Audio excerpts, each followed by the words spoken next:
여러분 안녕하십니까, 김만음입니다. 제주도에 온 500여 명의 예멘 출신 난민 문제로 한국 사회가 진통을 겪고 있습니다. 법무부가 난민 허가를 엄격히 적용하겠다며 대책을 내놨지만 찬반 논란은 계속되고 있습니다. 글로벌 이슈인 난민 문제는 인도주의적인 측면은 물론 법적, 정치적인 문제와 사회적 문제까지 종합적인 검토가 필요한 사안인데요. 오늘 전문가 모시고 이 문제 좀 심도 있게 들여다보겠습니다. 예멘 난민 문제가 뜨거운 감자로 떠올랐습니다. 500여 명의 예멘인이 제주도에 집단 난민 신청을 하면서 시작된 이번 논란은 제주뿐 아니라 전국적 이슈가 됐습니다. 난민법 폐지 주장 청와대 국민청원이 2주 만에 50만 명을 넘어선 가운데 서울 도심에선 찬반 집회가 열리는 등 연일 난민 문제를 둘러싼 갈등이 증폭되고 있습니다. 정치적 박해와 위험을 피해 한국으로 찾아온 이들을 인도적 차원에서 수용해야 한다는 입장과 우리 국민의 안전이 우선이란 입장이 팽팽히 맞서고 있습니다. 예멘 난민들이 극심한 내전에 비해서 무려 8,000km나 떨어져 있는 제주도에 입국했다는 내용들이 나오고 있습니다. 선진국이라는 인식이 높아질수록 어쩌면 난민의 문제가 다른 나라의 문제가 아니라 우리나라의 문제일 수도 있다. 최근 제주도에 입국한 예멘 난민을 둘러싸고 문화적 이질감과 또 안전 문제에 따른 국민들의 우려가 매우 커지고 있습니다. 인적, 물적, 인프라 및 제도적 정비는 물론 난민 문제에 대한 국민적 공론화조차 지금 제대로 이루어지지 않는 현실입니다. 정부가 난민 심사 기간 단축 대책과 함께 제도 악용 차단 의지를 밝히면서 난민법 개정을 주도할 국회로 관심이 모아집니다. 난민 문제에 대한 엇갈리는 시각서, 과연 바람직한 해법은 무엇인지 이번 주 토론당당에서 집중 진단해봅니다.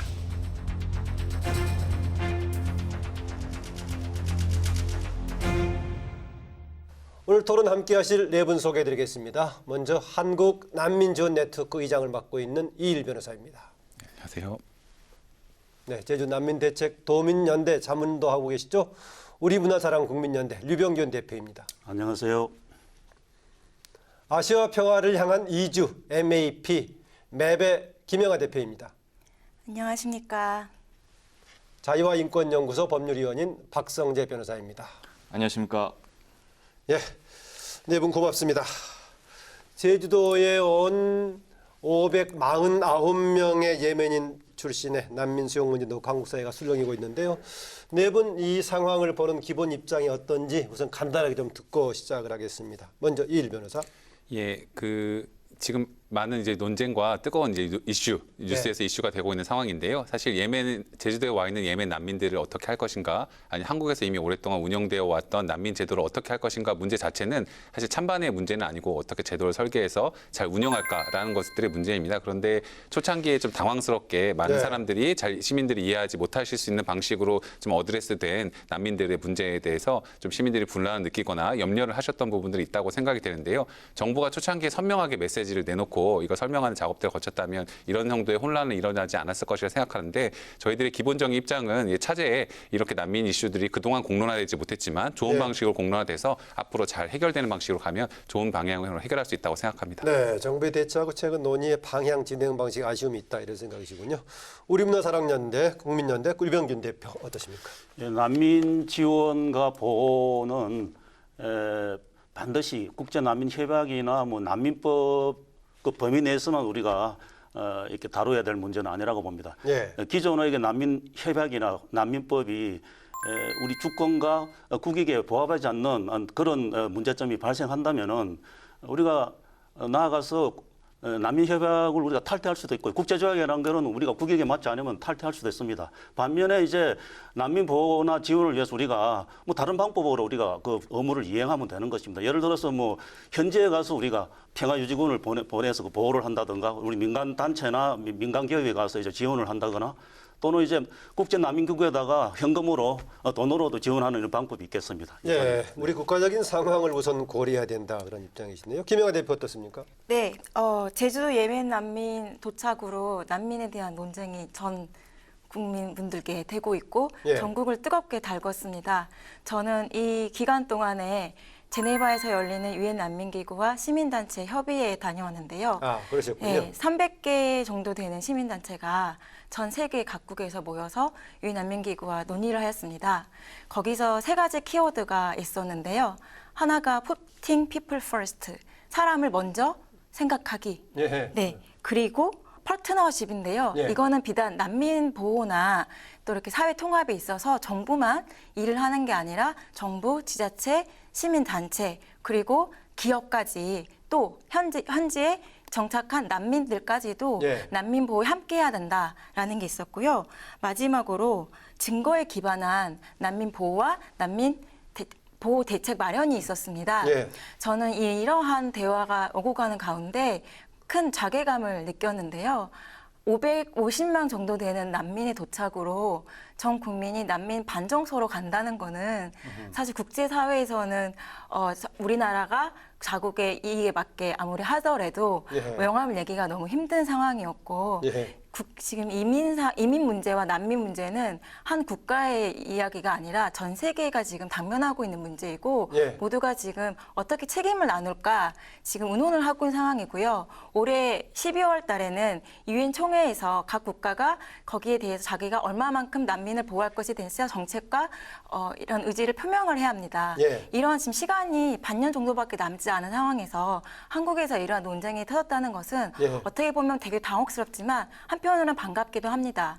여기 난민 보호 일을 하면서 많은 어려움이 있었거든요. 난민이라는 개념 자체도 설명드리기가 어려웠어요. 예. 그런데 이제는 여러분들이 찾아보시고 지금 공부를 하시고 또 적극적으로 토론에 임하는 자세를 보면서 드디어 한국 사회가 또 예. 국민이 난민을 바라본 자세에 대해서 이제 성숙하게 사고하고 받아들일 때가 되지 않나 싶습니다. 네, 김영하 대표가 할 얘기가 많으시군요. 저번에 네. 길게 얘기하시는 거 보니까. 네, 박성재 변호사. 예, 지난주 토요일 날 광화문 동아매선역 앞에서 이 난민들에 대한 문제를 제기하는 정말 국민들의 집회가 있었습니다. 예. 그 집회 현수막의 구호를 봤더니 그 집회에도 가셨군요. 가지는 못했습니다. 네, 가지는 그래요? 못하고 방송으로 예. 또 유튜브 방송으로 봤는데요. 그 현수막이라든지 구호가 우리는 혐오가 아니다, 안전을 원한다, 그리고 국민이 먼저다라는 피켓을 든 모습들을 보았습니다. 그리고 많은 언론 기사들이 난민에 대해서 우호적으로 쏟아져 나오는 것을 보면서 그러나 그 댓글에는 정말 자국민이 우선되어야 하고 정말 많은 불안감을 표출하는 모습들을 보았습니다. 단순히 난민의 문제가 국격의 문제, 인도적 차원의 범위를 넘어서 정말 우리 국민들한테는 직접적인 또 자신의 안전 그리고 생활 속에서 부딪혀야 될 문제로 인식하고 있습니다. 단순한 불편의 문제가 아니라 굉장한 불안함을 호소하고 있다는 것입니다. 또한 이러한 문제를 정말 단순히 언론을 통해서 또 우호적인 시각을 통해서 국민들한테 강요할 수는 없다는 것입니다. 네. 또 지금 많은 분들이 알고 계신 것처럼 유럽에서는 이러한 친난민 정책에 제동이 걸리고 있고 또한 다문화 정책이 실패로 돌아갔다는 것을 많은 기사와 또 많은 보도를 통해서 저희가 접할 수 있습니다. 정말 그렇게 난민들로 인하여서 유럽조차도 기존 공동체 질서에 또 도전으로 인해서 많은 피로감이 누적돼서 이러한 문제들이 발생된 것으로 보여지는데요. 정말 우리나라 또한 이러한 유럽의 정책 실패를 교훈 삼아서 앞으로 우리 대한민국에 대해서는 어떠한 방향으로 나아가야 할지 정말 충분한 숙고하고 논의해야 될 필요성이 느껴진다고 생각합니다. 네, 언론들이 좀 균형적인 보도를 안 해주고 있다는 아쉬움을 좀 표하는 것 같은데요. 아까 이일 변호사도 정부의 초기 대책에 대해서 좀 아쉬움을 표했는데 지난주에 제주 예멘 난민 관련해가지고 법무부가 관련 대책 내놨죠. 당장 제주에 추가 인력을 투입해서 심사 기간을 단축하겠다. 그리고 장기적으로 난민 심판원 신설해서 이의제기 절차도 대폭 간소화하겠다. 이런 제도 개선 등을 발표했는데 류병균 대표 어떻게 평가하십니까? 한마디로 말해가지고 형식적이고 좀 아주 미봉적인 생색내기 식의 그런 어떤 정책이라고 생각합니다. 예. 그렇군요. 이일 변호사님. 예, 초점은 좀 다를 수 있지만 저희가 네. 보기에도 좀 아쉬운 점이 있었던 것 같고요. 지금 가장 정부가 해야 될 일은 난민 보호가 어떤 것이고 어떤 식의 의미인지를 선명하게 이제 사람들에게 취지를 설명하는 것이 필요했던 것 같은데 네. 그런 부분이 일단 없었고 그다음에 예멘 난민들에 대한 대책이라고 하는데 사실상 예멘 난민에 대한 대책은 없고 국민들의 일단 충분히 설명받지 못한 상태에서 생겨난 염려와 우려에 조응해서 일반적인 제도 보완책을 지금 내는 거군요. 네, 그냥 그러니까. 갑자기 뭐 신속하게 하겠다, 절차를 네. 하겠다라는 게 물론 중요한 이슈일 수도 있지만 지금의 맥락을 해결하는 데는 그다지 도움이 되지 않고 네. 국민들과 대화하는 데도 그다지 도움되지 않은 형태로 만들었다는 것에 좀 아쉬움을 표할 수 있습니다. 네, 박 변호사 어떻습니까? 이번에 법무부의 발표 대책이요. 예, 저도 이일 변호사님의 의견에 동의하는데요. 그 동의하는 부분은 정말 지금 예멘 난민 상태가 아닌 어찌 보면 중장기적인 계획을 발표해서 이게 마치 대책인 것처럼 논의를 했다는 게 너무 아쉽고요. 네. 무엇보다도 국민들이 원하는 거는 지금 당장의 예멘의 문제가 아니라 앞으로 이 난민법을 남용하여서 그리고 악용하여서 난민 신청자들이 늘어날 것을 어떻게 막을 것인지 그 근본적인 대책에 대해서 국민과의 의논 없이 그냥 네. 법무부의 생각만으로 내놨다는 거 그 부분이 너무나도 아쉽다고 생각되었습니다. 네, 박 변호사는 지금 현행 난민법의 악용이라든가 남용 소지를 걱정하셨는데 김영하 대표 어떻습니까? 우리나라가 난민 협약 가입했던 게 1992년인가요? 네. 독자적인 난민법이 2013년 이쯤 됐나요? 그랬는데 현재 그 우리 난민법의 악용이라든가 이런 그 남용 소지가 있는 겁니까? 지금 박 변호사는 걱정하시는데. 네, 박 변호사 선생님께서 말씀하시기를 지금 정부의 초기 대응이 여러 가지 미흡한 점이 있고 그런데 지금 이 대응을 보면 중장기적인 대책이 이다 오히려 예. 약간 막연한 지금 제도적인 대책이다. 대책은 대체로는 그런 시각 같은데요. 네, 라고 하셨는데 저는 일부는 찬성을 하고 일부는 약간 좀 아니라는 생각을 하는데요. 예. 제가 보기에는 중장기적인 대책마저도 사실은 네, 없어 보이고 말씀하신 대로 근본적인 대책은 확실히 부족하고 국민들이 더 토론을 많이 하고 네. 정부 대책위원이나 그러니까 난민과 공무원분들 그리고 각 부처 각 인류들 그리고 시민 사회들 모두가 다 사실은 여기서 내가 무엇을 해야 할 것인가. 아까 파트너십 얘기한 네, 거군요. 파트너십입니다. 여기서 난민 문제를 해결하기 위해서 내가 무엇을 해야 할 것인가. 정부가 입장을 내놔라. 시민들은 그렇게만 말씀을 하시고 또 정부나 어떤 일부 시민에서는 시민 단체가 너무 정부에게 비판을 한다. 혹은 네. 정부에게 난민을 더 보호하려고만 한다. 너무 온정적이다 이렇게 말씀을 하시거든요. 근데 이러한 논의가 왜 자꾸 이야기가 되나? 그건 아마 난민 제도 남용 혹은 가짜 난민 이러한 어떤 프레임들이 자꾸 형성이 되고 있기 그래서 현행 때문이라는 생각이 듭니다. 난민법에가 악용이나 남용 소지가 있느냐 그 그래서 질문이었습니다. 이 질문을 그렇게 하신 것 같아요. 예. 근데 지금 난민 신청을 하게 되면은 난민 신청을 하게 되면 이제 인터뷰를 출입국 난민사무소 예. 난민과에서 받게 되어 있고 그리고 그 결과에 따라서 인정을 받게 될 수도 있고 아니면 그 준 난민 지위와 다름이 없는 인조적 체류주의를 받을 수도 있고 난민 불인정을 받을 수도 있습니다. 예. 난민 불인정을 받게 되면 이의 신청 절차를 거쳐서 한 번 더 심사를 받게 되는데요. 그리고 나서 이 행정 단계가 끝나면 여기서도 인정을 받지 못하게 되면 소송 단계로 넘어가 행정 심판을 예. 받게 됩니다. 네, 이래서 이게 3년에서 5년 정도 걸린다는 것 때문에 단순히 체류 자격을 원해서 남용을 하는 것 아니냐라고 하고 있고 그리고 난민 인정을 받지 않은 사람들은 다 가짜가 아닌가. 네, 이런 말씀을 많이 하고 있는데요. 각 국가마다 난민을 받아들이는 기준이 다양합니다. 그런데 만약에 한국 정부가 난민을 인정을 하지 않는다고 해서 그 사람이 난민이 아니라고는 반드시 볼 수는 없는 거거든요. 예. 네, 저희 한국 정부가 굉장히 스크리닝을 강하게 하고 있고 아시다시피 그래서 난민 인정률이 몹시 낮습니다. 예. 네, 그래서 이게 난민 인정자가 아니라고 해서 다 가짜 난민은 아니다라고 네. 말씀드리고 싶고요. 알겠습니다. 일단 그러고 여기까지 네. 하시고요. 제가 질문이 난민법의 악용이나 남용 소지가 있냐라고 했었는데 지금 심사를 이의 신청까지 해서 하려는데 3년 이상 걸리기 때문에 그거 자체를 체류하려는 악용하는 사례로 보는 경향이 있는데 꼭 그렇지만 않다라는 견해 같네요. 유 대표님은요. 악용, 남용 소지가 있는 게 아니고 실제로 지금 악용, 남용이 지금 그런 사례가 많이 발생하고 있죠. 예. 우선 통계를 보더라도 지금 난민 인정률이 한 1%에서 3% 이제 왔다 갔다 한단 말이죠. 작년 경우는 한 1.7%고 우리가 1994년 난민을 받기 시작해서부터 금년 5월까지 기준으로 누적을 한 2.3% 정도 되는데 이렇게 난민 어디 인정률이 나온 거 4.1%는 최근 사례를 얘기하는 건가요? 그러면은요. 예. 예. 그럴 겁니다. 근데 이게 이제 난민 인정률이 이렇게 낮다는 거는 일단은 우리 정부가 법에 따라서 엄격하게 심사를 한다고 가정했을 때 예. 그러면 2%면은 100명 중에 2명만 난민이고 98명은 가짜 난민이라는 거죠. 그거는 뭐 우리가 객관적으로 우리가 인정을 해야 되는 거고 아까 김영하 대표, 예. 대표님이 난민 인정 기준은 이제 나라마다 다르다. 나라마다 다른 게 아니죠.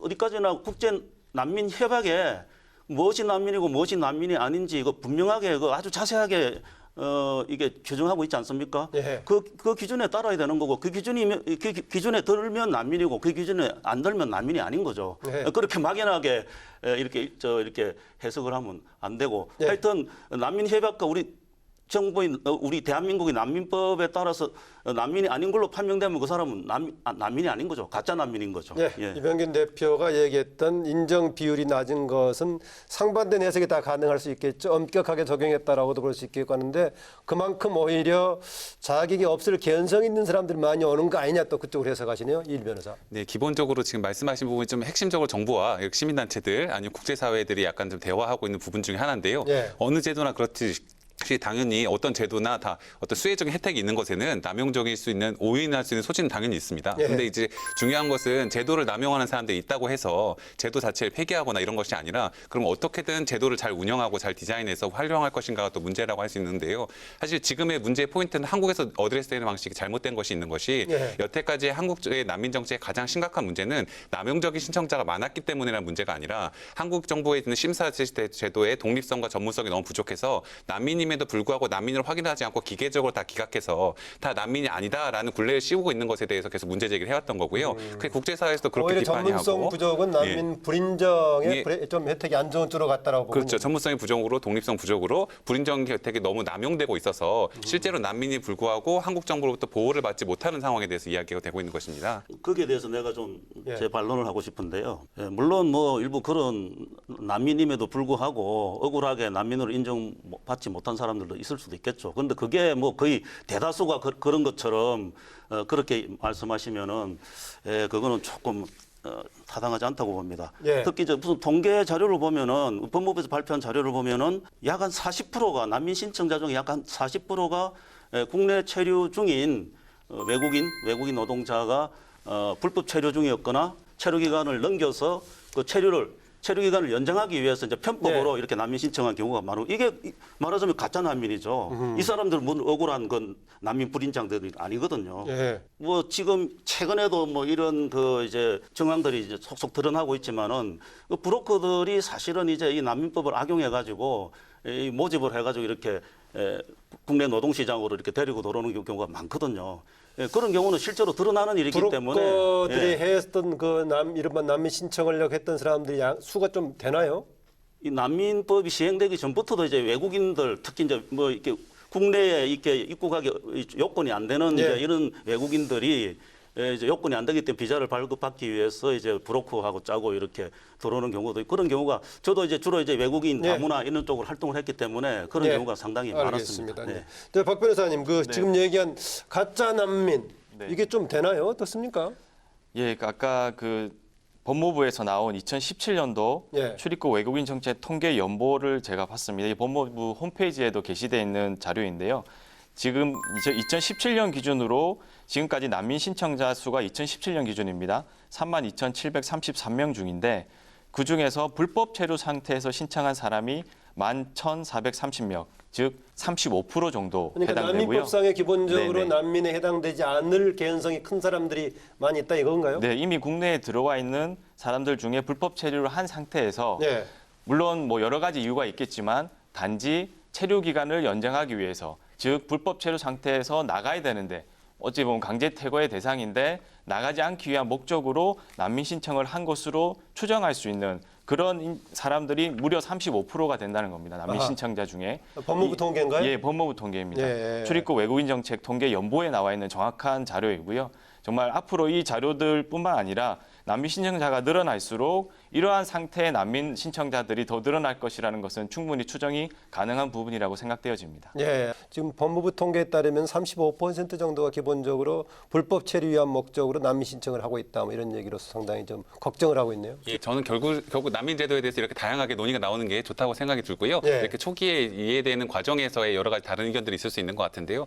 이게 비등록 체류를 했던 상태에서 사람들이 난민 신청을 했다고 해서 난민이 아닌 가능성이 있다는 건 전혀 아니고 예. 왜냐하면 법적으로도 체제중 난민이라고 해서 한국에서 난민 사유가 생겼을 경우 정치적 활동을 하거나 예. 개종을 하거나 해서 난민 사유가 충분히 생길 수 있기 때문에 기체제하고 있다고 하더라도 그렇습니다. 이후에 난민 신청을 할 수 있다는 예, 그럴 수도 거죠? 있고요. 예. 그다음에 지금의 난민 제도가 상당히 억압적인 방식으로 이루어지고 있는 부분이 있어서 예. 난민 신청을 잘못했다가 구금되거나 난민 신청을 했다가 오히려 잘못되거나라는 이런 염려 때문에 예. 더 두려워서 신청이 억제되는 면이 있습니다. 한 예. 가지만 통계를 제가 또 말씀드리면 사실 지금에 있는 상황에서 법무부 통계를 직접적으로 인용하는 것이 그렇게 바람직하지 않다고 생각이 돼요. 왜요? 왜냐하면 법무부가 지금까지 취해왔던 어떤 정책이라는 것이 국제사회의 기준에 맞지 않게 난민을 억제하는 방식으로 했기 때문에 예를 들어서 그런 거죠. 검사가 우리가 너 당신 유죄라고 판단했으니 아하. 너는 무조건 유죄다라고 하는 것을 우리가 그럼 검사가 유죄라고 했으니 나머지는 다 가짜다 이렇게 할 수는 없는 것이고 예. 이런 과정들을 거쳐야 되는 것이어서 행정부의 판단이 정확하게 맞는 통계라고 볼 수가 없고요. 한 가지를 더 말씀드리면 가장 그 이민 정책을 엄격하게 시행한다고 알려진 미국 같은 경우를 말씀드리면 미국의 난민 정책은 두 가지로 돼 있는데 기존에 있는 난민 신청을 우리나라처럼 하는 것과 예. 아까 전처럼 미등록 체류 상태에서 구금돼서 쫓겨날 상태에서 난민 신청한 두 가지 절차가 있는데요. 첫 번째 절차에 있는 것만 하면 난민 인정률이 거의 60% 가까이 되고요. 불법 체류 상태에서 쫓겨나는 사람들까지 다 포함하면 사실 미국도 40% 정도에 되는 난민 인정률을 보이고 있습니다.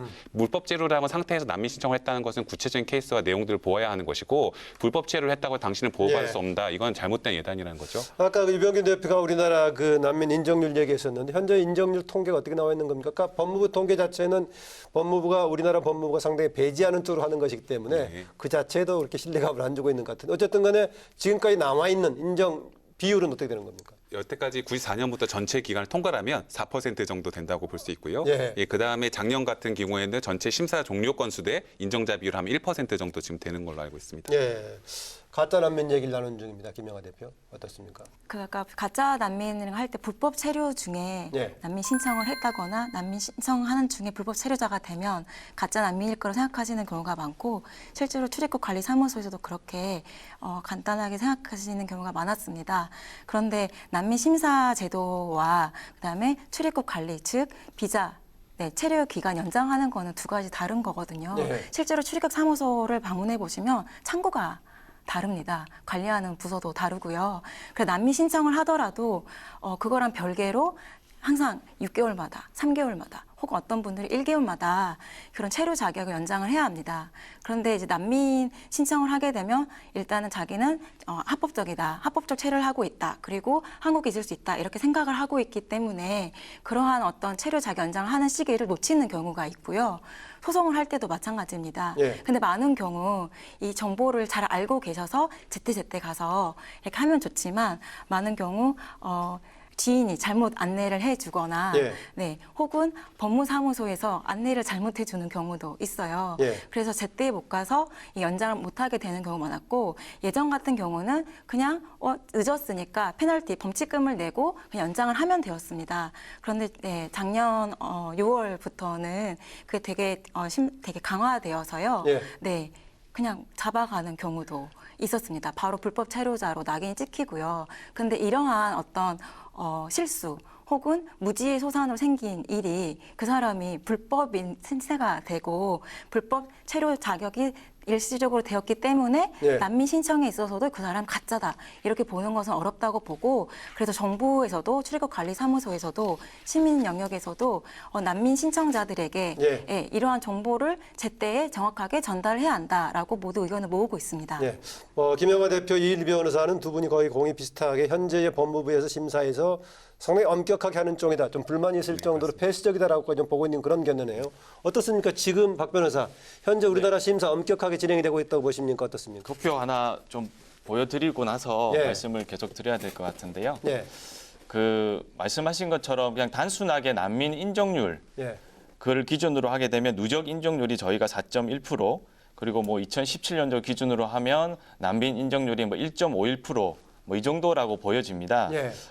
그런데 저희가 실제로 난민들이 들어와서 난민으로 인정받지 못하더라도 인도적 체류라고 해서 예. 그 인도적 체류율이 한 7.6% 되고요. 합하면 11% 예, 약간 11% 넘죠? 정도가 우리나라에서 사실상 난민처럼 인정이 돼서 거주하고 있습니다. 그러나 이거보다 더 큰 문제는 뭐냐면 그럼 나머지 거의 90% 분들은 다 어디 계시냐? 그분들이 다 그럼 외국에 바로 퇴거 조치가 돼서 나갔느냐? 또 그건 아닙니다. 예. 보통 뭐 이 신청하거나 끝나면은 강제 출국당하거나 뭐 이런 유행이 예, 되겠죠? 원래는 강제 출국이 되고 강제 퇴거 조치가 돼야 되는데 현행 실무상 그렇게 우리나라가 그 모든 사람들 다 보호한다든지 아니면 구금을 한다든지 그런 조치가 실질적으로 이루어지지는 않고요. 예. 대부분이 불법 체류자로 여전히 남아 있습니다. 즉 무슨 말이냐면 난민 신청자분들 중에 대부분이 난민으로 인정을 받지 못하더라도 대한민국에 남아서 여전히 우리 주변에 있다는 것입니다.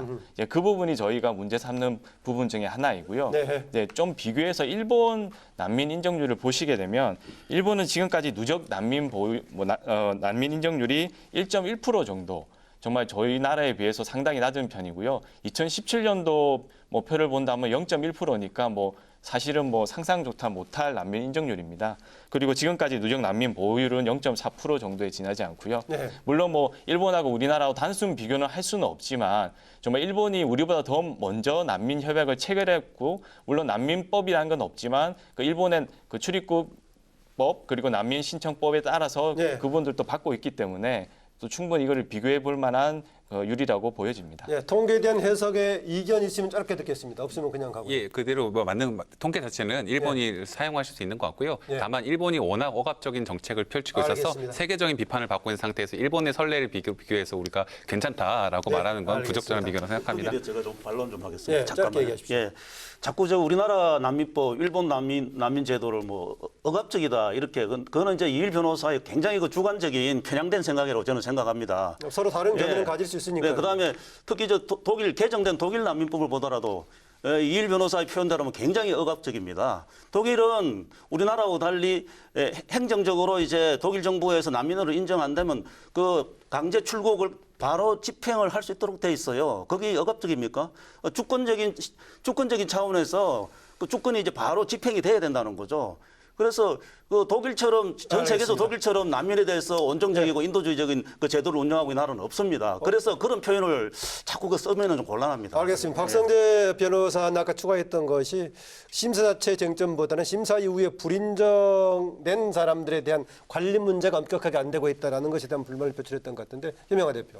아마 관점의 차이인 것 같아요. 네. 그러니까 예를 들면 지금 일 변호사님이나 저 같은 경우는 난민 심사에 있어서의 어떤 공정성과 그리고 어떤 정확성, 이런 전문성 이런 것들에 대해서 아쉬움을 많이 갖고 있기 때문에 가끔은 유엔 등에서 우리나라의 폐쇄성은 좀 권고 해소하라고 지적한 적이 있었죠. 네. 네. 그리고 이제 정말 그러니까 스크리닝을 정말 철저히 하시기 때문에 정말 객관적인 증거가 네. 입증되지 않으면 정말 인정받기가 어려워요. 알겠습니다. 그러나 아주 많은 경우 증거 확보하기가 어렵지요. 예. 네, 피신을 온 사람들이니까요. 네. 그리고 전 여성이기 때문에 말씀을 드리면 여성 난민 신청자 같은 경우는 정말 개별적인 이야기가 개연적인 이야기가 굉장히 많습니다. 국가뿐만이 아니라 가족이라던가 공동체에 의한 박해도 있거든요. 예. 이런 것들을 입증하기 굉장히 어렵고 사실 그런 박해의 상흔은 몸에 남아있는 경우가 많이 있습니다. 그리고 정신적으로 남아있는 고통도 있고요. 예. 그러나 그런 것들은 제대로 고려가 되지 않고 있습니다.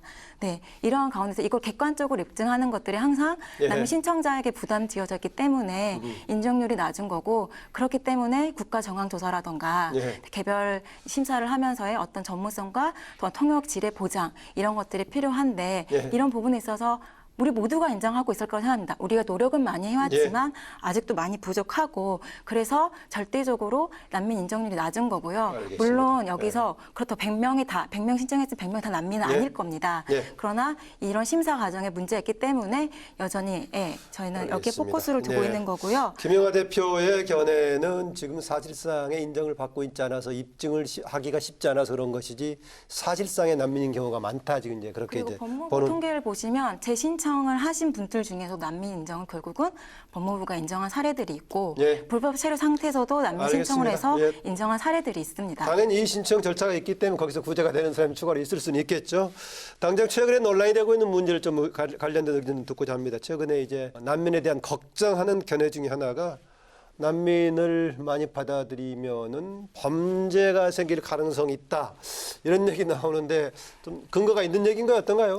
뭐 일단은 통계적인 근거나 그런 내용들은 사실상 없다고 보는 것이 맞고요. 예. 네, 외국에서도 마찬가지 사례고 사실 통계는 어떻게 보느냐에 따라 해석이 참 다를 수 있지만 약간 이런 거 그런 문제가 더 키우고 하고자 하시는 분들께서는 통계가 그렇지 않다라고 설명하신 분들도 있는데 우리나라에서는 형사정책연구원이나 경찰청에서 발표한 통계 자료들 보면 동일 성별이나 동일 나이 연령대에 있는 외국인들의 범죄 비율 이런 게 높다는 건 통계는 아무것도 없고 특히 난민만 따로 추산해서 한 것은 사실 전혀 없는 상황입니다. 통계도 없고 일반 난민이 아닌 일반 외국인으로 구분해 산다고 하더라도 특별하게 일반 국민에 비해서 범죄 비율이 높다거나 이런 통계 같은 건 없다. 그런데 뭐 범죄는 아니라고 하더라도 상당수가 지금 이제 난민 인정받지 않고 국내에 체류한 사람을 비롯해서 뭐 신청한 사람이 3만 명이 좀 넘는데 이게 우리 사회의 갈등 요인으로 구체화된 것들이 좀 있나요? 박 변호사 어떤가요? 아까 그 사회자님 질문에 답하기 전에 예. 우리 이일 변호사님께서 말씀하신 것처럼 난민에 대해서만 우리가 그 형사 범죄라든지 그런 범죄율의 통계 자료를 저희도 찾아봤지만 공개되어 있는 것은 없는 걸 확인했습니다. 예. 그런데 이 자료는 있습니다. 그 IOM 이민정책연구원에서 내놓은 자료인데요. 국내 체류하는 외국인의 범죄율이 내국인 평균보다는 낮지만 살인이나 강도를 저지르는 비율은 최고 2.5배 정도 높은 것으로 나왔습니다. 즉 무슨 말이냐면 강력 범죄에 있어서는 오히려 국내 내국인보다 외국인들이 범죄를 일으켰을 때 전반적으로 낮다. 더 높습니다. 아니, 전반적으로 예. 낮지만은 강력 범죄는 예, 높다. 예, 이 맞습니다. 얘기죠. 예, 예. 뭐 둘간을 좀 어떻게 해석할지는 좀 복잡할 것 같긴 한데. 네, 바로 네. 그 부분에 있어서는 그런데 그런 이제 통계적인 이제 수치가 들어가는 건데요. 남성들이 훨씬 많습니다. 보통 한국에 들어와 있는 외국인들 네. 같은 게 이주노동자들이 많으니까요. 난민하고 상관없는 이주노동자 훨씬 많을 수 있는데 그 부분에 있어서 연령대 특히 젊은 20, 30대가 비율이 많고요. 그래서 동일 연령대, 동일 성별을 비교하면 마찬가지로 말씀하신 강력범죄나 이런 내용들도 외국인들이 훨씬 더 적은 것임에 불구하고 그 약간 통계적인 오류인데 그걸 그렇게 해석해서 이게 더 훨씬 강력범죄 비율이 높으니 외국인들 다 줄어야 된다라고 이렇게 오인돼서 인용되는 경우가 있는 것입니다. 예. 그걸 통계적 오류라고 그렇게 어떻게 단정할 수 있나요? 저기 난민에 대한 통계는 이제 별도로 안 냈지만 난민 인정을 받은 그 외국인들이 대부분이 이제 노동시장에 또 투입이 되죠. 그러니까 거의 외국인 노동자에 포함된다고 이제 볼 수 있는 거죠. 그렇잖아요.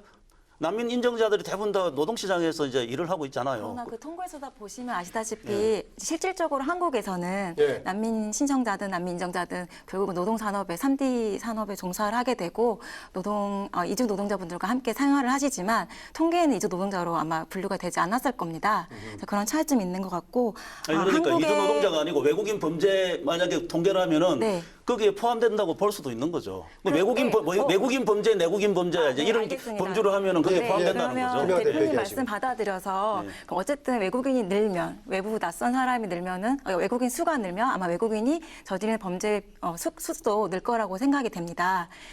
제가 이 일을 시작을 할 때 항상 난민 자료를 찾을 때 한 예를 먹었었는데요. 정말 난민에 대한 자료가 통계가 없죠. 같은 어려움 겪었을 거라 생각이 드는데 행안부에서 자료를 딱 한 걸 보면 그 수많은 외국인들 중에 난민은 통계도 잡지 않습니다. 그만큼 수가 적다는 거예요. 100% 외국인 인구 중에서 난민 인구는 너무 적어서 제가 알고 있는 통계를 잡지 837명이라는 않았습니다. 게 최근 누적된 건가요? 전체인가요? 아니면 전체인가요? 네, 전체입니다. 그럼 뭐 통계도 내기 쉽지 그리고 않은 측면이 심지어 있겠네요. 난민 예. 신청자를 다 포함을 해가지고 3만 명이 있다고 할지라도 그건 지금 전체 220만 명이 넘는 외국인 중에서 얼마나 작은 수입니까? 그래서 이때까지 한국 정부에서 한국 사회에서 난민 보호 문제가 충분히 논의되지 않았던 겁니다. 예.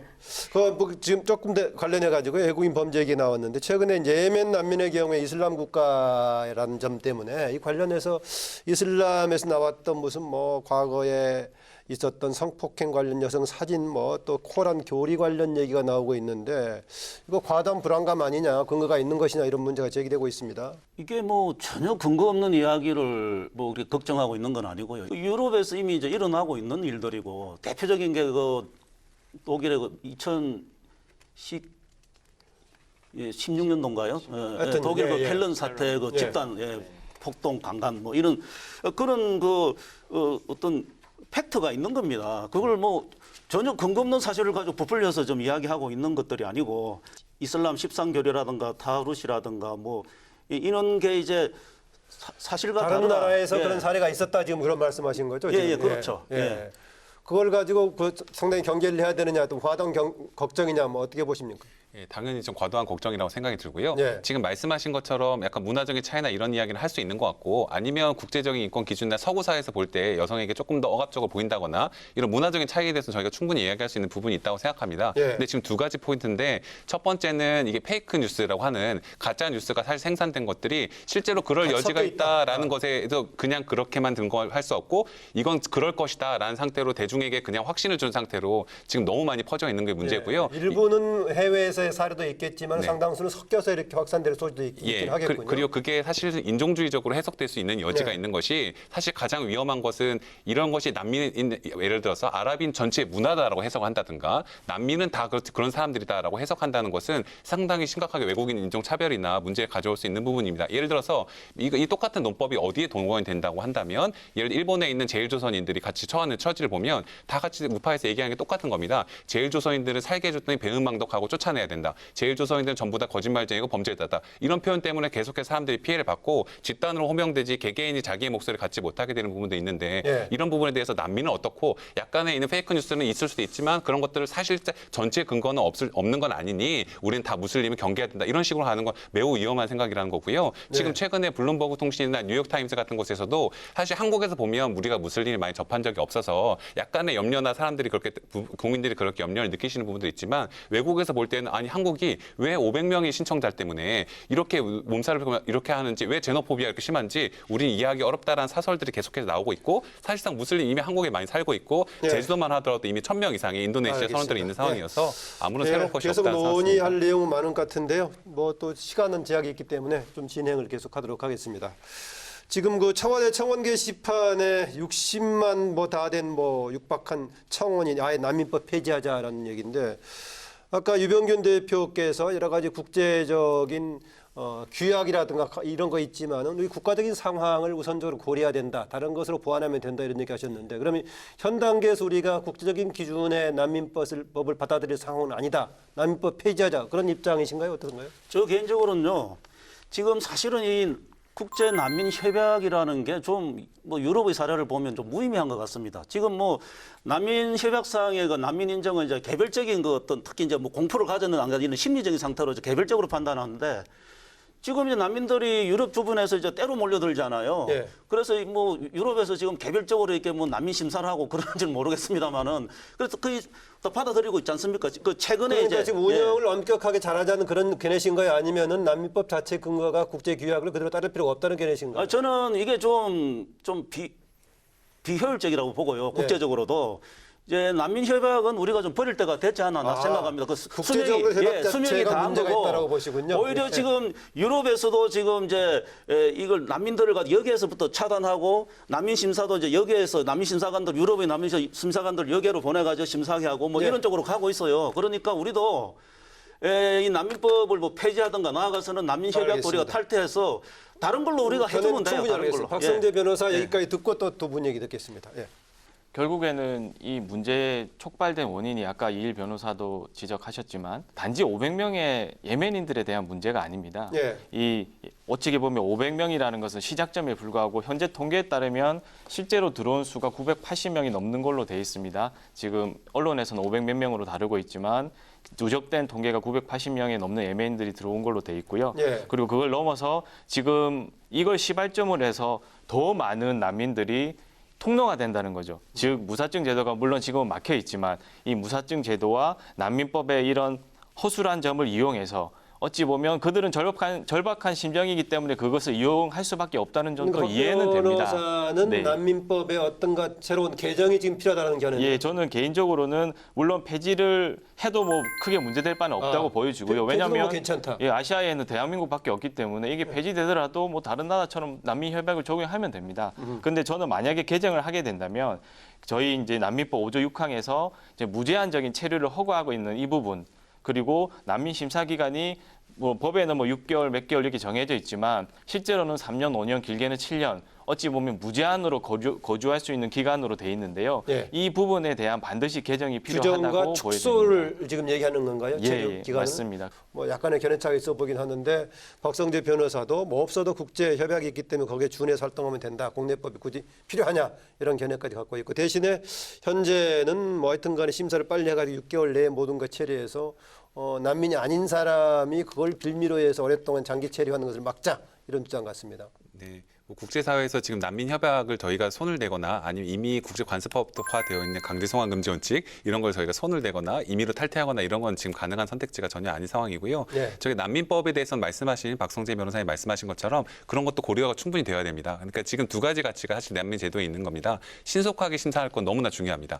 정부 입장에서 중요하고요. 제도의 건강성을 말씀하신 것처럼 달성하기에도 중요하고 난민 시청자들이 애매한 지위에서 불안한 걸 길게 있지 않기 위해서 네. 난민 시청자를 위해도 너무 중요한 거예요. 근데 그것뿐만이 아니라 공정한 심사를 할 수 있어야 되는데 심사를 했는데 난민인지 난민이 아닌지 전혀 가려내지 못한 상태에서 네. 형식적으로 빨리 심사를 하고 끝낸다는 것은 난민 제도의 운영 취지에도 맞지도 않고 한국 정부가 그렇다면 제대로 난민 제도를 한국의 어떤 국격이나 배포를 전 세계에 보여주면서 활동을 하고 심사를 하는 것인데 이런 걸 전부 다 신속하기만 하되 그냥 형식적으로 다 무조건 기각하겠다라고 된다면 사실 난민보호를 그러면 제도를 운영할 필요가 없는 거죠. 그래서 심사 제도를 이제 개선하는 것은 모든 사람들이 많이 동의하는 것 같고 네. 인프라를 확충하거나 아니 말씀하신 것처럼 여러 가지 제도를 통해서 빨리 신속하게 하는 건 너무나 중요한 가치인데 신속하면서 공정한 심사를 내어서 여태까지 잘 난민 심사의 질 자체가 떨어져 있었다는 것을 어떻게 높이면서 할 수 있는지를 지금 정부와 시민사회 같이 노력하면서 지금 개선의 모멘텀으로 삼아야 되는 상황이라고 네, 생각합니다. 김영하 대표 현행 난민법에 대한 견해 또 필요하다면 어느 방향으로 개선이 필요한가 이런 얘기입니다. 아까 말씀하신 것들에 연결해서 대해서 얘기하시고요. 연결을 좀 해드리고 싶은데요. 유병균 대표님께서 말씀하신 것 중에 그 아주 오래전에 만들었던 난민 협약이 예. 이제는 국제사회에 걸맞지 않은 것 같다. 좀 그렇게 말씀하셨는데 저도 동의합니다. 아하, 네, 네. 다른 관점에서 왜냐하면 네 지금 난민 위기가 지금 있고 난민이 지금 2차 세계대전 이후에 가장 많은 수를 찍었거든요. 그리고 그들의 상황 또한 매우 열악하고 인도주의적 거의 지옥, 예멘 같은 상황은 지옥이라고 우리가 일컫고 있습니다. 그리고 이런 난민들의 아까 말씀 난민 협약 같은 경우는 난민의 개인적인 억압 박해 이거를 다 증빙을 해서 개별적으로 사례를 받는 건데 현재 지금 예멘 사태나 또 시리아 같은 걸 보면 내전으로 인한 것들 그리고 또 다른 나라 같은 경우는 심지어 갱스터 남미 예. 같은 경우는 갱 범죄 조직에 의한 난민이 많이 발생을 하고 있고 또 다른 지역에서는 클라이밋 체인지 네 그런 자연재해 때문에 난민이 엄청 많이 발생을 하고 있습니다. 근데 한 사람이 국경을 떠나게 됐을 때 단 하나의 이유로 떠날까요? 이 모든 이유가 같이 굉장히 연결이 되어 있거든요. 그렇기 때문에 난민 협약 하나로 참 누군가의 이주 문제를 결정한다는 거. 예. 어느 곳에 체류 문제, 체류 자격을 준다는 거는 어렵습니다. 국제사회도 이를 인정하고 있는 바이고요. 그렇기 때문에 지금 3년 전부터 계속 협의를 거쳐서 올해 12월을 목표로 글로벌 컴팩트 on refugees 예. 난민 글로벌 컴팩트를 준비하고 있습니다. 네, 거기를 보면 아까 제가 말씀드렸던 그러한 사람을 먼저 생각하기. 여기서 이 사람은 난민만 말하는 건 아닙니다. 난민을 받아들이는 수용 국가, 지자체, 공동체 예. 사람도 포함하고 있습니다. 아하, 그러니까 이미 협약 자체도 지금 시대에 맞게 더 확대해서 새롭게 개정할 필요가 있다. 아까 뭐 지금 현재 국제 협약은 그런데 우리 국내법으로서 인권법, 난민법을 어떻게 할 것인가. 두 분은 심지어는 폐지돼도 상관없다라는 얘기가 있고 한다면은 네. 개정이 필요하다면은 체류 기간을 최소화시킬 수 있도록 6개월 정도로 한정할 수 있도록 관리하자 이런 견해 같으신데 어떻습니까? 네, 지금 저 같은 경우도 다른 많은 활동가 변호사님들과 함께 난민법 스터디를 하고 있습니다. 저는 이런 생각이 예. 들어요. 지금 당장 500만 난민을 위해서 그리고 지금 당장 인정받은 800 몇 명의 난민을 위해서 한국에 있는 3만 명의 난민을 위해서 난민법 개정을 하는 건 아니라고 생각이 듭니다. 예. 앞으로 다가오는 이런 이주 시대에 어떤 식으로 대책을 해야 될까 생각이 들고 예. 그리고 중장기적인 계획이 필요한데요. 단순히 심사 강화 그리고 체류 자격에 관련된 것 이야기만 있는 게 아니라 예. 지금 우리가 고민하고 있는 거는 시민사회랑 어떻게 같이 살아갈 거잖아요. 예. 그게 두렵기 때문에 이 문제를 논의하고 있기 때문에 한국 사회 통합 방안에 대해서도 난민법이 대폭 개정이 된다고 생각합니다. 네. 국제적인 환경에 비춰봤을 때도 난민 협약 자체도 개선이 돼야 된다. 우리나라 사정을 보더라도 난민법도 다른 방향으로 더 개선이 돼야 된다는 얘기인데 짧게 추가해 주시죠. 예, 그 국제조약은 또 채약국이 개정을 요구할 수도 있고요. 국익에 맞지 않으면 탈퇴할 수도 있는 겁니다. 예. 방금 이일 변호사가 그 탈퇴 못한다 그러는데 그건 왜 그런 이야기를 하는데 이해를 못합니다. 탈퇴가 아니라 지켜야 된다 그 얘기였었죠. 그래서 저는 김영하 대표께서 대표, 말씀하신 거 적극 동의하고 제가 난민을 보호해서는 안 된다는 생각을 갖고 있는 게 아니에요. 그 방법이 좀 굉장히 비경제적이다 이거죠 지금.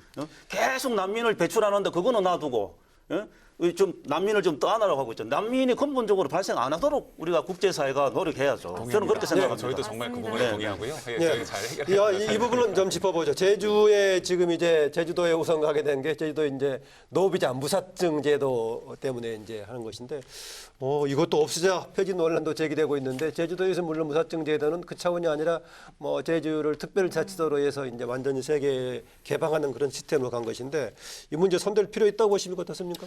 당연히 손대야 된다고 봅니다. 아하. 이 무사증 제도라는 게 이제 관광 목적으로 예. 한 달간 이제 처리할 수 있도록 돼 있거든요. 근데 지금 이제 이번 예멘 사태도 그렇지만 관광객 오라고 이렇게 무사증 제도했더만은 계속 이제 이걸 이용해 가지고 난민 신청하고 또 불법 체류자 늘어나고 지금 자꾸 또 아니라고 하실 텐데 그래서 제주도가 지금 범죄율 전국 1위라고 합니다. 1위고 지금 불법 체류자가 10,000명이 넘었고요.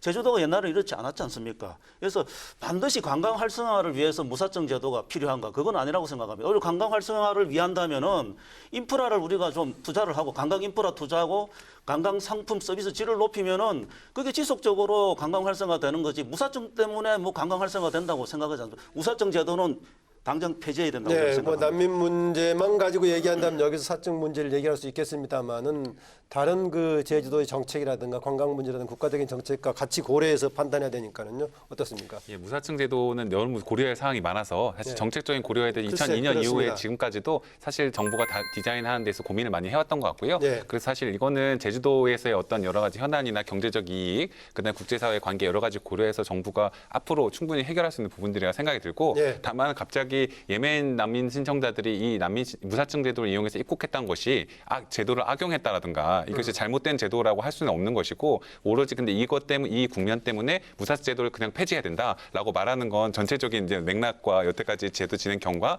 이런 거 볼 때는 조금 급한 면이 있어서 네. 앞으로 신중한 논의가 저 필요하다고 역시도 생각합니다. 제주도의 무사증 문제를 여기서 이렇게 논의해서 네. 결정할 사항은 좀 아니라고 보고요. 여러 가지 결례 있기 때문에 같이 감안해서 결정해야 되는 문제고요. 더구나 제주도 특별자치도로 되어 있기 때문에 또 거기서 특별하게 또 결정해야 될 사안도 있고 하니까요.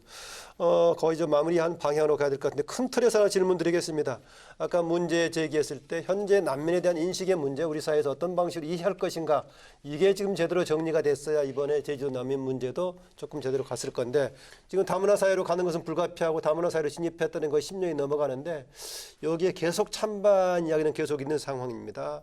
앞으로 우리 이런 문제 아까 영어로서 어드레스란 말을 썼는데 예. 어떤 식으로 우리 사회에 이런 문제 인식이 되고 전기가 돼야 될지 이일 변호사. 한국 사회에서 정확한 통계, 네. 그 설명, 국제사회에서 어떻게 이주가 일어나고 있는 맥락 이런 부분에 난민이 또 누구인지에 대해서 정부가 조금 더 적극적이고 충분한 설명들을 해나가는 것도 필요하다고 생각합니다. 예. 그러니까 충분한 설명 그리고 명확한 통계 이런 것들이 없이는 국민들이 좀 당연히 염려하시거나 난민과 더불어서 다문화에 대한 우리 그 태도도 좀 같이 맞습니다. 얘기해 주시죠. 예를 들어서 다문화 같은 경우들은 사실 정책적으로 시행된 것들이 좀 오래되었는데 국민들이 잘 이해를 못하거나 와 있는 것들이 있어요. 그런데 저는 그 갭을 줄여나가는 것이 필요하다고 생각하는 것이 예. 이미 이제 우리나라에서 220만 명 이상의 외국인들이 같이 살고 있고요. 그래서 220만 명의 외국인들이 그 자체가 나쁘다거나 그런 것들은 전혀 아니고 220만 명의 외국인들이 우리 한국 사회에 일원으로 살고 있을 뿐 아니라 경제에도 기여하고 있고 문화적으로도 기여하고 있고 그럼 우리가 고민해야 될 거는 어떻게 더 잘 살아가고 함께 한국 사회 구성원으로서 좋은 세상을 만들어낼 것인가 이런 부분들에 대한 문제인데 국민들에 대한 이해나 설명의 부분에 있어서 여태까지 부족했던 부분이 있기 때문에 예. 그런 부분들은 앞으로 교육이나 홍보,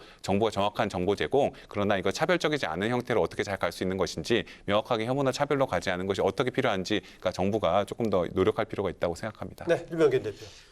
이 다문화 문제나 난민 문제에 관해서 자꾸 일반 국민들이 잘 모르고 있다, 이해를 못하고 있다. 자꾸 국민들을 그렇게 아둔하고 무식하게 취급해서는 안 된다고 봅니다. 국민들 너무 잘 알고 있어요. 예? 요즘 SNS 시대라서 다 압니다. 그래서 자꾸 국민들을 갖다가 계몽하고 가르쳐야 될 대상 이런 태도는 좀 바꿔야 돼요. 그래야 이게 앞으로 공론화가 되고 이게 제대로 국민적 사회적 합의가 이루어지는 거지. 이 난민법도 그래요. 이 난민법을 제정할 당시에 이 사회적 공론화 없이 그냥 일부 난민 인권 단체들이나 이거 뭐 법무법인에서 이렇게 만들어 가지고 밀어붙여가 된 거거든요.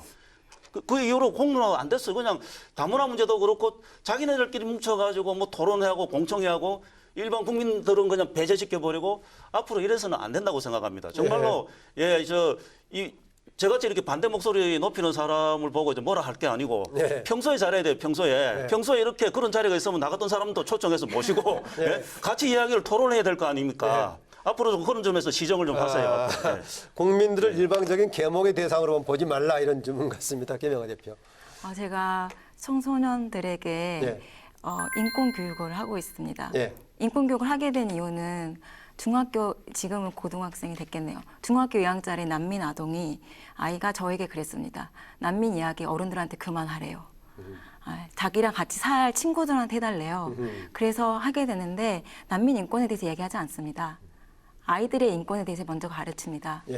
네, 그래서 이거는 난민의 보호 문제는 난민만의 인권을 이야기하는 건 아니고요. 어려운 사람 약자에 대한 보편적인 같은 관점이죠. 네, 그러니까. 네, 예. 네, 그렇죠. 그래서 이거는 그냥 제 옆에 있는 사람을 그냥 보는 것뿐이거든요. 네. 근데 그 사람이 한국인이냐 외국인이냐 그거를 따지게 된다면 저는 사실 이 생각이 들어요. 우리 아이들에게 무엇을 가르쳐야 하는가. 네, 라는 생각이 들고요. 이 사실 반다문화 정서가 만약에 말씀하신 것처럼 정부의 어떤 정책적인 잘못 혹은 국민들의 공감 형성이라던가 어떤 그런 것들이 부족함이 있었다. 이런 게 사실은 일견 있었다는 생각도 듭니다. 예. 난민 같은 경우는 그래서 지금 사회적 논의가 풍성해지고 있는 것이 매우 반갑고요. 예. 저는 오히려 제가 이제껏 매일매일 이렇게 이거 아닌데요, 아니라고 제가 고치려고 했던 것들이 지금 다 알아서 찾아서 공부해 주시고 다 고쳐 주십니다. 이슬람 문화에 대한 어떤 잘못된 어떤 그런 페이크 뉴스도 다 시민들도 그리고 언론이 다 공부해서 지금 알려주고 계셔서 저는 지금 더할 나위 없이 행복하고요. 예. 근데 다만 고민이 되는 건 이것입니다. 맞습니다. 난민수 늘어날 거고요. 한국 더 받아들이게 될 거라고 저는 보여집니다. 예. 그렇지만 우리가 스마트해야겠죠. 그리고 모두가 더 잘 살아가는 방향으로 해야 된다면 그거는 한정된 자원을 얼마나 잘 활용할 것인가의 문제이고요. 지금 난민이 많이 오면 모든 사람에게 똑같은 도움을 주는 게 아닙니다. 거기서 취약한 사람이 누구인가. 예. 그래서 그 사람을 빨리 구제를 하고 나머지 평범한 그냥 일상을 살던 사람들 다 온 거거든요. 예. 그 사람들은 한국 사회에 기여를 할 수 있게 해줘야 된다고 생각합니다. 알겠습니다. 예, 박 변호사. 예, 제가 이 말씀 드리면 지금까지 논의했던 부분들이 좀 충격적으로 바뀔 수도 있을 것 같은데요. 그래요? 이미 유럽에서는 다문화 정책을 수십 년간 시행을 해왔고요. 그러나 난민의 어머니라고 불리는 메르켈 총리조차 자신들의 다문화 정책이 실패했다고 이미 선언을 했습니다. 그리고 프랑스 마찬가지, 영국도 마찬가지고 이미 실패한 정책을 우리나라에서 지금 앞으로 계속해서 추진하자 저는 도저히 이해할 수 없는 일이라고 생각됩니다. 네. 만약에 다문화 정책을 정부에서 계속 추진하고 싶으면 왜 유럽에서 추진했던 그 정책들이 실패했는지에 대한 명확하게 인식하고 연구하고 검토한 다음에 그래도 대한민국에 이것을 받아들여서 추진해야 되겠다고 생각되면 그때서 국민들의 동의를 받아서 해야 될 것 같고요. 계속해서 일방적으로 추진한다는 것 자체가 굉장히 큰 문제가 있다고 생각되어집니다. 예. 그 이유 중에 하나가 가장 큰 이유가 이 말씀을 꼭 드리고 싶었던 게 무슬림이라고 할 수도 있고 이슬람이라고 할 수 있지만 결국에는 무슬림, 이슬람 분들이 그들의 교리를 따르게 되지 않습니까? 그리고 본인들이 추정하는 경전이라고 하는 쿠란에 나와 있는 예. 저희는 코란이라고 하는데요. 이제 쿠란에 나와 있는 단어들을 그 문구들을 따르게 되는데 저는 이걸 보면서 가장 좀 놀라웠던 게 잠깐 설명드리면 꾸란 4장 43절에 어떤 34절에 어떤 말씀이라고 하겠습니다. 말이 있냐면 그 남편들에 대해서 그 아내에 대해서 어떻게 하냐 순종치 아니하고 품행이 단정치 못하다고 생각되는 여성에게는 먼저 충고하고 그 다음으로는 잠자리를 같이 하지 말고 셋째로는 가볍게 때려줄 것이라. 물론 원어에서는 가볍게라는 말이 없습니다. 우리나라에서 지금 있는 최영길 역에서 가볍게라는 말을 추가한 것으로 예. 보여지는데요.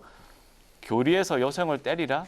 이런 말을 들을 수 있다는 것 자체가 경악을 금치 못했고요. 예. 아무튼 이 부분은 아마 이슬람에 대해서 저희가 올바로 알게 된다면 그래서 그분들의 문화와 또 그분들의 교리들을 올바로 알게 된다면 좀 우리나라에서 다시 한번 다문화 정책에 대해서 네. 재논의를 해야 되지 않나 그렇게 네, 생각되어집니다. 우리나라의 보편적인 윤리 문화하고 충돌하는 것을 어떻게 조정할 것인가 과제로 남아 있다. 이런 것도 좀 고려해야 된다. 그것도 뭐 참고할 부분이 아닌가 좀 그렇습니다. 마지막으로요. 오늘 뭐 정리하는 차원에서 난민 문제 해법 관련해서 제도적인 관점 또 국회에서 입법적인 관점에서 부탁하고 싶은 것 오늘 또 쭉 토론하는 과정에서 정말 이 한마디 하고 싶었는데 놓쳤던 것 포함해서 한 40~50초씩 돌아가면서 얘기하도록 하겠습니다. 먼저 유 대표님 말씀하실래요? 그 인권이라는 거는 이게 법률 용어거든요. 법적 개념입니다. 그래서 이 인권 운동 하시는 분들, 그 인권 이 인도주의 차원에서 이제 인권 강조하고 이렇게 그분들을 돕고 이런 건 좋은데요. 그걸 넘어서서 예. 우리 대한민국의 그 법 질서를 좀 교란하거나 그걸 법적인 그 어떤 한계를 벗어나는 이런 그 어떤 그 정부에다 그런 요구를 하든가 뭐 이걸 소송을 제기한다든가 예. 이런 것은 조금 삼가해야 되지 않나 싶습니다. 예. 이게 인권은 누가 보장해 줍니까? 인권은 우리 국가가 헌법과 법률에 의해서 보장해 주는 거죠. 그러면은 인권을 주장하면서 우리 헌법과 법률을 갖다 무시하면 그 자가당착이죠. 모순입니다. 예. 네, 이걸 말씀드리고 싶습니다. 네, 이일 변호사. 예, 난민 정책에 대해서 지금 다양한 형태의 논의가 되고 있는 게 전 너무 다행스럽다고 생각이 들고요. 예. 저희가 여태까지 오랫동안 활동을 해왔지만 오히려 활동가들이 글을 쓰거나 이런 경우도 있었는데 지금은 거의 모든 분들이 국민들이 난민에 대해 알게 됐고 다양한 여성학들 아니 사회학들 다양한 논의와 분석들이 있어서 전 지금 한국 시민사회가 지금의 공론화 과정을 거쳐서 예. 충분히 좋은 장단점들 잘 파악하고 제도 개선의 건전한 논의로 충분히 나아갈 수 있다고 생각합니다. 예. 그래서 그러한 계기들을 저희가 같이 봐야 된다고 생각이 들고요. 난민들이 비록 이제 난민들을 그러나 보호할 것인가 보호하지 않을 것인가 이거는 저희들이 당연히 지켜야 될 국제사회에서 일원들의 문제고 이게 세계 시민사회에서 있을 때 어느 정도의 지금 충격과 무게로 지금 다가오는지가 국내 사회에서 잘 열려지지 않은 상태에 있는데 그 부분에 있어서는 앞으로 정책적이나 이런 문화들을 더 투명하고 많은 예. 분들의 대화를 통해 잘 건설적으로 내나갈 수 있다고 네, 생각합니다. 박성재 변호사. 예, 지금 국회에서 난민법이 이슈화돼서 개정안들이 발의되고 있는데요. 정말 그냥 보여주기식 개정안이 아니라 정말 심사숙고를 해서 정말 우리나라 앞으로 우리의 안전뿐만 아니라 우리 자녀들이 살아가야 될 이 대한민국의 안전과 사회 질서를 포함하고 있는 난민법입니다. 이 난민법이 어떻게 개정되는지를 국민들이 계속해서 지켜봐 주셨으면 감사하겠고요. 무엇보다도 단지 보여주기식 난민법이 아니라 정말 우리나라에 필요한 그런 개정안이 나왔으면 좋겠다는 게 개인적인 바람입니다. 김영하 대표 마지막 30초 정도 주문 부탁드립니다. 지금 시기가 한국이 난민을 받아들이는 데서 어떤 철학을 적용할 것인가 논의할 수 있는 시기라고 생각을 합니다. 인권이라는 단어가 있기 전에 한국에는 인본주의라는 단어가 있었습니다. 그거를 기억했으면 좋겠고요. 다문화주의 같은 경우는 유럽의 실패만 말할 필요는 없습니다. 성공한 사례는 캐나다도 있고 그리고 그 다음 사례가 한국이 될 수도 있습니다. 저는 한국의 가치가 유럽의 가치와 견주어서 지지 않는다고 생각을 하거든요. 네. 그리고 난민이든 다문화든 이야기를 할 때 이슬람 빼고 다문화 얘기하기 이거는 어려운 것 같습니다. 좀 더 차분한 자세로 이야기를 해야 된다고 생각하고요. 그런 종교는 윤리 경쟁입니다. 네, 그리고 도움이 필요한 사람 어떻게 대하는가의 문제거든요. 그러한 것들을 정치화시키지 않았으면 좋겠습니다. 사회 통합을 위해서 모두가 무엇을 할지 고민했으면 좋겠습니다. 네, 오늘 네 분 고맙습니다. 네, 감사합니다. 네. 난민 문제를 바라본 엇갈린 시각 오늘 토론에서 좀 확인 좀 하셨죠? 간극을 좁히는 계기가 될 수 있을 것 같기도 하고 하는 것인데요. 난민 문제 사회적 합의를 이루기 위한 꾸준한 노력과 또 장기적인 난민 정책의 계획이 필요한데요. 입법을 통한 뒷받침과 국회 역할을 주문하면서 토론당당 오늘 여기서 마무리하겠습니다. 안녕히 계십시오.